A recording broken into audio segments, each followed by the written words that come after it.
സിദ്ധാർത്ഥന്റെ ദുരൂഹ മരണത്തിൽ സിബിഐക്ക് എല്ലാ സഹായങ്ങളും നൽകണമെന്ന് സംസ്ഥാന സർക്കാർ. ഡിജിപിക്ക് ഇത് സംബന്ധിച്ച് നിർദ്ദേശവും നൽകി. ഇന്റലിജൻസ് ഫോറൻസിക് സംഘത്തിന്റെ സേവനം ഉറപ്പാക്കാനുമാണ് നിർദ്ദേശം. ആഭ്യന്തര വകുപ്പ് ഇത് സംബന്ധിച്ചുള്ള ഉത്തരവും പുറത്തിറക്കി. ഉത്തരവിന്റെ പകർപ്പ് ജനം ടിവിക്ക് ലഭിച്ചു.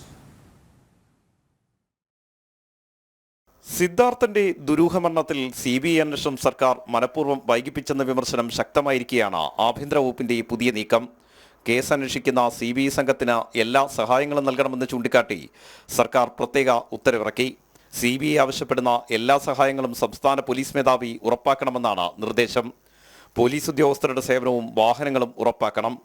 അന്വേഷണം വേഗത്തിലാക്കാൻ ഇന്റലിജൻസിന്റെയും ഫോറൻസിക്കിന്റെയും സേവനം ആവശ്യമെങ്കിൽ സിബിഐക്ക് നൽകണമെന്നും സർക്കാർ നിർദ്ദേശിക്കുന്നു. വിജ്ഞാപനം പുറത്തിറക്കിയിട്ടും നടപടികൾ വൈകിയതിനു പിന്നിൽ ബോധപൂർവമായ വീഴ്ചകളാണെന്ന് തെളിയിക്കുന്ന രേഖകൾ പുറത്തു വന്നിരുന്നു. മുഖ്യമന്ത്രിയുടെ ഓഫീസ് പോലും ഇതിൽ പങ്കാളിയായെന്ന തെളിവുകൾ പുറത്തു വന്നത് സർക്കാരിനെ പ്രതിരോധത്തിലാക്കി. ഈ പശ്ചാത്തലത്തിൽ കൂടിയാണ് മുൻപെങ്ങുമില്ലാത്ത രീതിയിൽ പ്രത്യേക ഉത്തരവ് തന്നെ സർക്കാർ പുറത്തിറക്കിയിരിക്കുന്നത്. ആർ രാജീവ്, ജനം, തിരുവനന്തപുരം.